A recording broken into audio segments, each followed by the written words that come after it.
Ahli yang berhormat yang saya kasih sekalian, keputusan pilihan raya yang ke-15 telah membuka satu peluang baru kepada rakyat Malaysia untuk melihat kematangan ahli-ahli politik untuk memikirkan kepentingan dan keutamaan negara melebihi daripada kepentingan parti maupun kepentingan individu. Justru pembentukan kerajaan perpaduan adalah satu proses inovasi dan evolusi, perubahan dan reformasi dalam negara kita yang telah digerakkan sejak daripada tahun 1998. Sudah pasti kejayaan reformasi bukan hanya tertumpu kepada kejayaan Tambun menduduki kerusi Perdana Menteri, tetapi beberapa proses perubahan-perubahan yang ada dalam negara kita yang harus kita lakukan dengan penuh komited demi menjamin sebuah negara yang berdaulat dihormati dan mendapat kepercayaan di kalangan rakyatnya. Ahli yang berhormat yang saya kasih sekalian, kalau kita telusuri sejarah perkembangan negara kita, perkembangan evolusi ini tidak berhenti dan memberi peluang kepada rakyat untuk membuat penilaian, penambahbaikan dan juga sedikit sebanyak perubahan supaya negara kita ditadbir dan diuruskan dengan baik dan dikawal oleh pemimpin-pemimpin yang bertanggungjawab.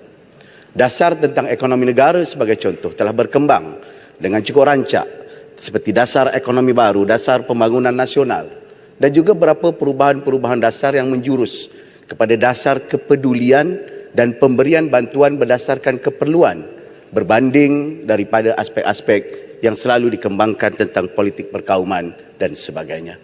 Justru pada hari ini saya ingin memberikan penumpuan kepada usaha untuk memperkasakan Parlimen supaya keseluruhan ahli-ahli berhormat yang dipilih dalam Dewan Rakyat pada hari ini dan di masa depan dipandang tinggi oleh rakyat dan diberikan perhatian sebagai penggubal dasar, dan Parlimen tidak dianggap sebagai tempat sindiran-sindiran politik, apatah lagi perbalahan dan juga ngauman suara yang kadang-kala memalukan. Ahli yang berhormat yang saya kasih sekalian, pada tahun 1969 kita telah mempunyai satu Akta Perkhidmatan Parlimen yang telah memberikan panduan kepada Parlimen bagaimana untuk memilih dan mentadbir dan menguruskan Parlimen supaya Parlimen berada dalam kedudukannya yang tersendiri. Dalam status protokol kerajaan persekutuan maupun kerajaan negeri, speaker, ahli dewan tuan yang dipertua diletakkan dalam kedudukan yang sangat istimewa, dan ini sangat terkait dengan doktrin dan falsafah pemisahan kuasa supaya kedudukan legislatif ataupun penggubal dasar diletakkan standing dan mampu menjadi pengimbang di antara sistem kehakiman maupun eksekutif yang diketuai oleh menteri hinggalah sampai kepada timbalan-timbalan menteri.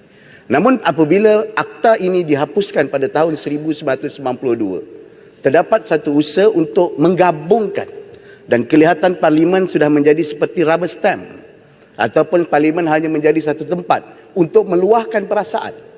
Apatah lagi pada hari ini apabila ada tajamnya di antara oposisi dan juga kerajaan, ia kelihatan menjadi tempat untuk menyindir politik yang kemudian menjadi perbalahan yang berterusan. Justru saya percaya adalah menjadi tanggungjawab kita yang ingin melihat perkembangan yang saya sebutkan tadi untuk merubah sistem ini dan sama-sama kita naikkan nilai dan martabat ahli-ahli Parlimen dengan mengembalikan Akta Perkhidmatan Parlimen yang meletakkan speaker ataupun tuan yang dipertua pada kedudukan yang mulia dan mengambil dan meningkatkan kedudukan kita sebagai ahli-ahli yang berhormat. Di samping dengan memberikan penambahan-penambahan dan juga perkhidmatan sebagaimana yang telah disarankan oleh Profesor Syed Salim Faruqi dalam artikel beliau pada tahun ini atau pada 9 Januari lalu yang menyebut tentang parliamentary reform needed.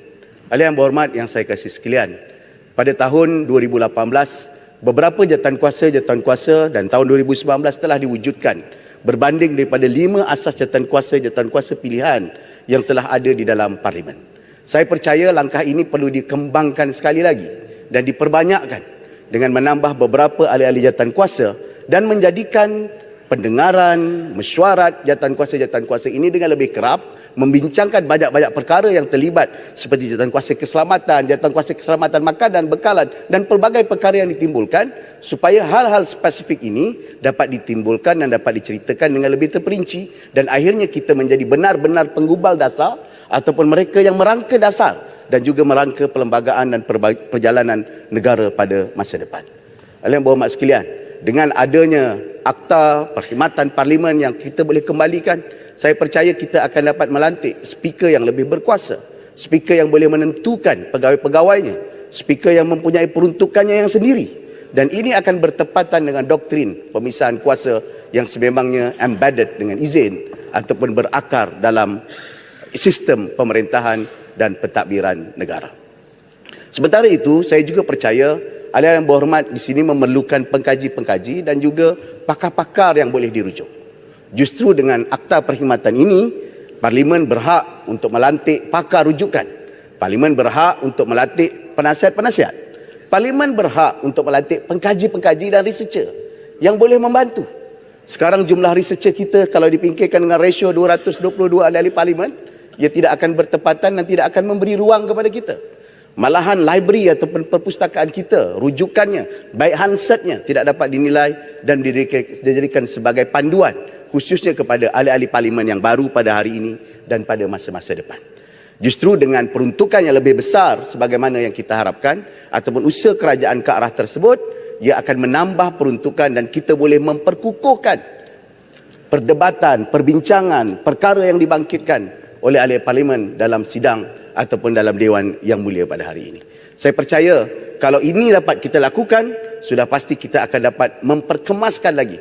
Malahan usaha kita untuk melihat private member bill yang pertama dapat dilihat yang tidak pernah wujud dalam Parlimen Malaysia pada hari ini. Malahan jumlah hari kita bersidang akan jauh lebih baik kalau dibandingkan dengan United Kingdom. Ada 150 hari perbincangan di dalam Parlimen, kita hanya bersidang selama 80 hari.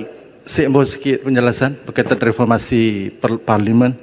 Adakah yang Muhammad Gombak setuju bahawa reformasi Parlimen kita ini sangat penting juga dari segi pengagihan peruntukan kepada seluruh ahli Parlimen bagi kita salurkan kepada rakyat, dan ini juga disebut secara jelas dalam manifesto Pakatan Harapan. Jadi adakah yang Gombak setuju bahawa manifesto ini perlu dilaksanakan sebagai satu penjelasan bahawa kita bercakap dan kita laksanakan apa yang kita janji? Terima kasih. Terima kasih. Saya ingin menumpu supaya kita ahli Parlimen menjadikan Parlimen ini rumah kita kedua.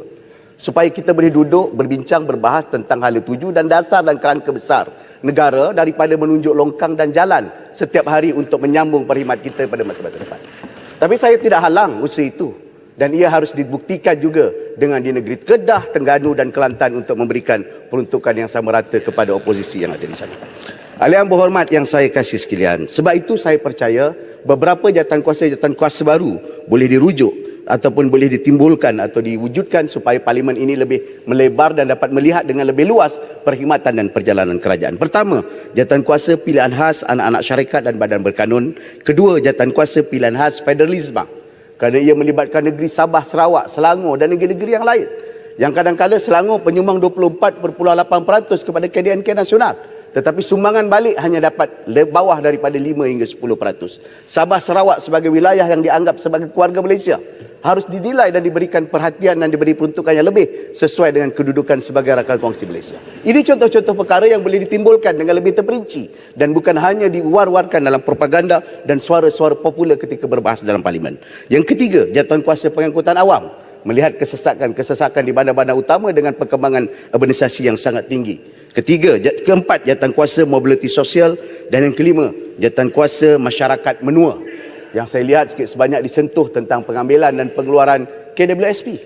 Saya agak faham dengan apa yang diharapkan, tapi kita tidak boleh melihat negara ini berkembang dalam 1-2 hari saja.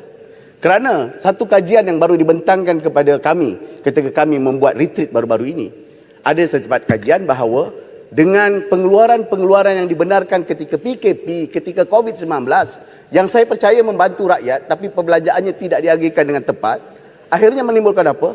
Akhirnya pada hari ini ada sebahagian pencarum hanya mempunyai sejumlah 68 sen sehari kalau umur mereka mencecah 75 hingga 78 tahun. Jadi saya rasa kerajaan kena mempertimbang antara kebertanggungjawaban dengan populisme dan gesaan-gesaan yang dibangkitkan oleh pembangkang pada hari ini, supaya kita tidak terkesima dan tertipu dengan propaganda-propaganda dan pilihan itu. Ahli yang berhormat yang saya kasih sekalian, dalam perdebatan pada hari ini, saya dapat lihat di barisan pembangkang cuba untuk meningkah perkataan madani dengan pelbagai pandangan-pandangan dan persepsi.